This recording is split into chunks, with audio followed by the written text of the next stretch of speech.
Joining me now is Pennsylvania Senator Dave McCormick. He sits on the Senate Banking Committee. Senator, good morning and welcome.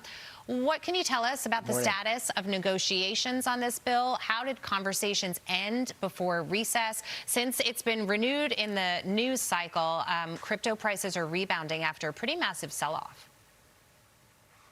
Well, I agree with the president. We need to vote and get this passed in the Senate. And I think it's important to step back and say why we should do this. This innovation, this opportunity, we want to make sure it happens in America. There's thousands of jobs in Pennsylvania and hundreds of thousands across the country that are driven by crypto and the innovation that's taking place. But this is also a framework that's going to protect consumers, ensure that we have the appropriate anti-fraud and terrorist financing protections.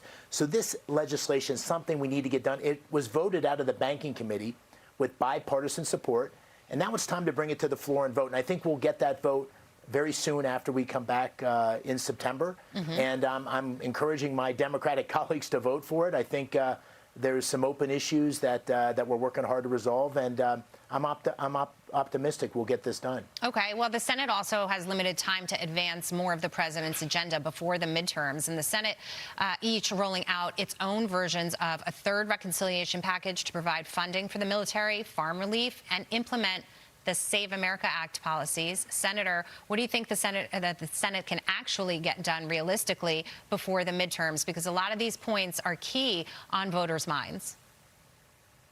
Well, when we left before the recess, we had passed the sanctions bill, we had passed the continuing resolution, and we had confirmed Todd Blanche. But frankly, I was very frustrated that we didn't have a chance to vote on a third reconciliation package.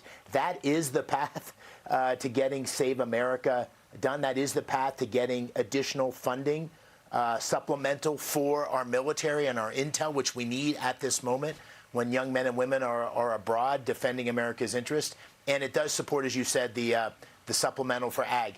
I think we have to force that vote. I'm hoping we can do that when we get back, but we really must do it. This is the path to getting the Save America Act done. And frankly, that's something that Republicans and Democrats across the country agree on. And that reconciliation, of course, allows us to do that with a 51 vote majority.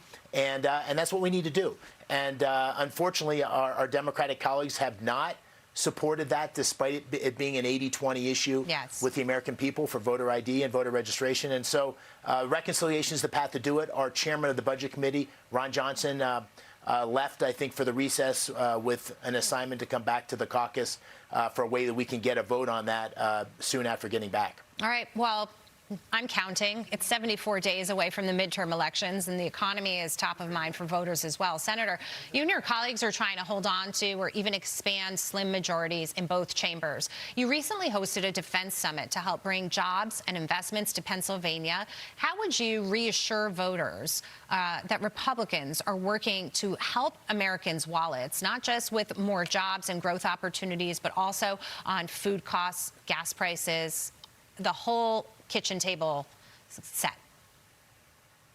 Well, I think the starting point is, listen, that there is no doubt that the American people, working families, are much better off under the Trump administration, the President Trump's leadership, than they were under the Biden administration. If you look at real wage growth, if you look at the opportunity we see as a result of the Working Families Tax Cut Act, more money is in the pockets of American families. But there's no doubt that there's still pressures on food prices, on inflation, gas prices, housing, and so forth. And so we need to stay the course.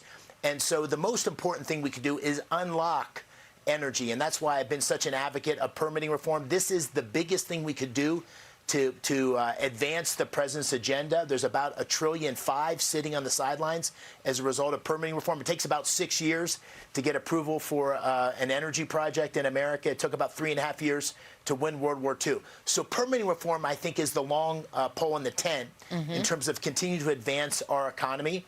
Of course, we've had gas prices tick up as a result of action combat in Iran. And people in Pennsylvania are feeling that. So there's no doubt. But I think the message is they're much better off than they were by any measure.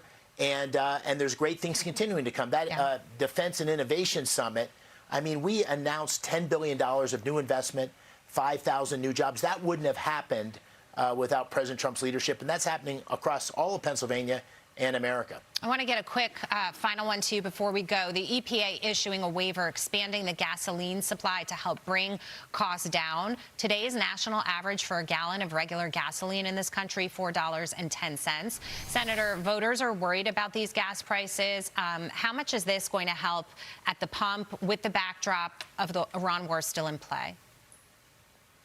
Well, listen, I haven't had a chance to look closely at that executive order, but I appreciate the president doing everything he can to bring down gas prices. I think the two things that are happening, number one, the activity with Iran, and we see that there are ships passing through the Strait of Hormuz, not what they were before the war began, but that's a positive step forward. The president putting pressure on Iran with the blockade, I think, is an important advancement. And frankly, what I said before, permitting reform is the best way to ensure that energy prices are down for all Americans. And we got to get that done. And I think we can actually get a vote on that and potentially get that passed in this Congress. Cut the red tape, make it easier. That definitely will help bring our supplies up in this country. Obviously, we could be higher in terms of production, but Joe Biden set us back, and President Trump is trying to make up that difference. Senator Dave McCormick, thank you so much. Great to see you this morning.